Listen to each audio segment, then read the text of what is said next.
દોસ્તો, આ છે કમલાબેન કે જેમના પતિનું આજથી 10 વર્ષ પહેલાં વધારે પડતા દારૂના સેવનથી મૃત્યુ થાય છે.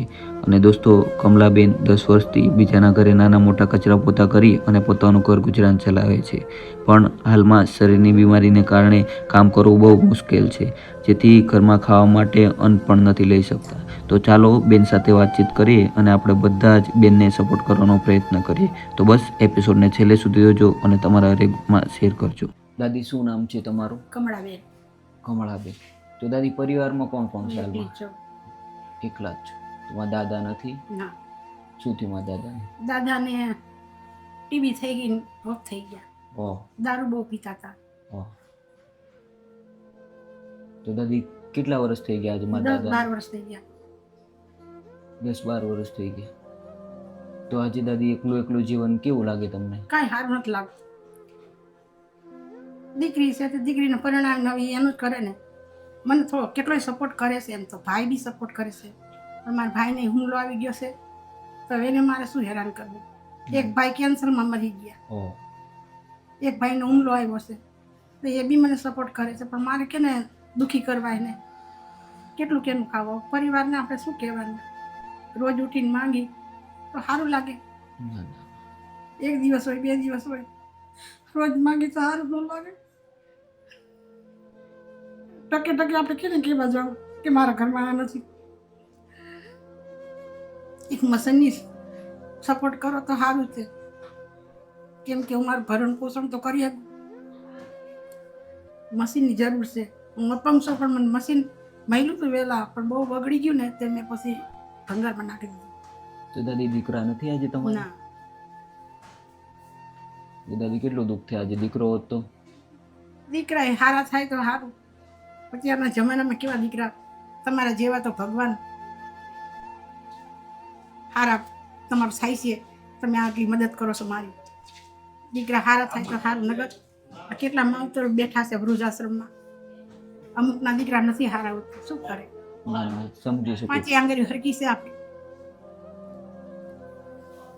તો દાદી, ઘર ગુજરાન ચલાવવામાં આજે શું શું તકલીફ થાય છે? તકલીફ તો ઘણી થાય છે. હું ઝાડુ મારવા જાતી એ લોકો દૂર ચાલ્યા ગયા, આગ લાગી છે.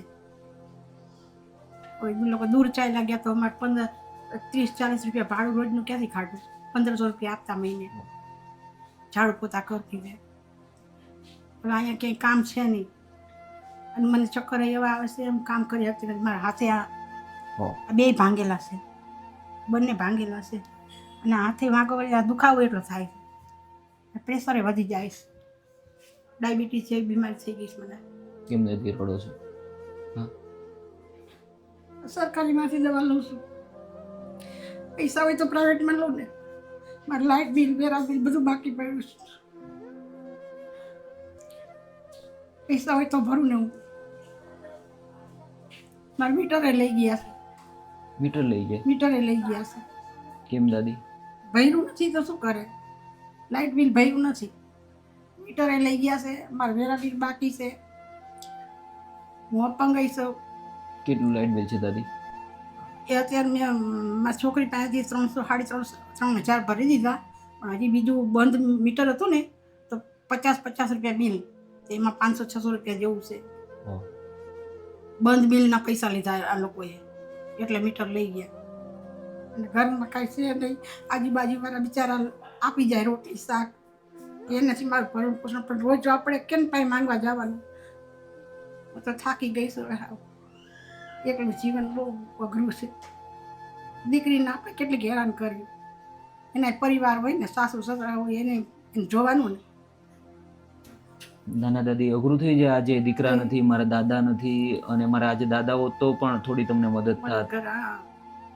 એમને પીવાની બહુ આદત હતી ખરાબ, આવી ગયા આમાં ટીવી થઈ ગઈ, એટલે બીમાર રહેતા હતા, ટીબી થઈ ગઈ.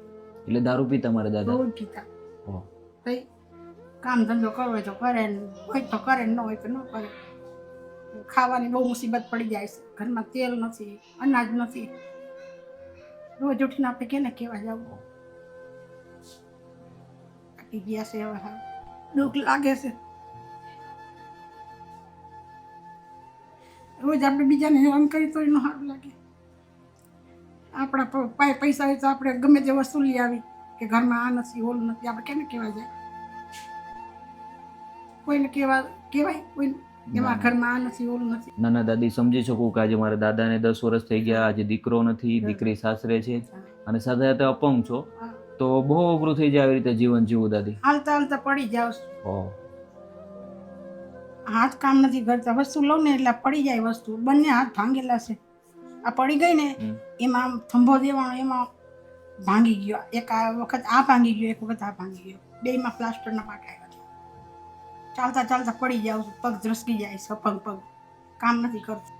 નાના દાદી સમજી શકું, અમારાથી જે પણ થશે એ સપોર્ટ કરવાનો પ્રયત્ન કરશું અને સાથે સાથે વિડીયો પણ ઘણા લોકો જોઈ રહ્યા છે એમને પણ અપીલ કરશું જેમના લીધે આવનારા સમયમાં તમને સિલાઈ મશીનનો સપોર્ટ મળી રહી, તમારું લાઇટ બિલ, ભાડું અને એમ કહી શકાય ને કે રાશનમાં તકલીફ ના થાય એવો પ્રયત્ન કરશું. હો દાદી, તમારો દીકરો છો. હો દાદી, ભગવાન તમને સુખી રાખશે.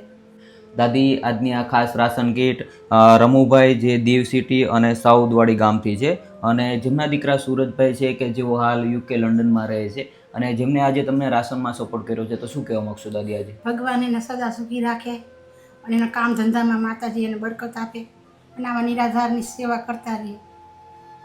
નાના કંઈ નહીં સુરજભાઈ, આજે તમે આટલા દૂર લંડન છો છતાં આજે અહીંયા સુધી સપોર્ટ પહોંચાડ્યો છે અને આવા નિરાધાર દાદીઓ સુધી તમે સપોર્ટ પહોંચાડ્યો છે, તો તમારો ખૂબ ખૂબ આભાર. આવનારા સમયમાં આવા ઘણા નિરાધાર, નિસહાય, વૃદ્ધ દાદીઓ રહે છે અને જેમને આગળ પાછળ કોઈ નથી, એમને સપોર્ટ કરતા રહેજો. ભગવાન તમને લાંબુ આયુષ્ય આપે અને બસ પ્રેમ સપોર્ટ આપતા રહેજો અને વિડીયોને વધારે વધારે લોકો સુધી શેર કરજો. જય શ્રી કૃષ્ણ.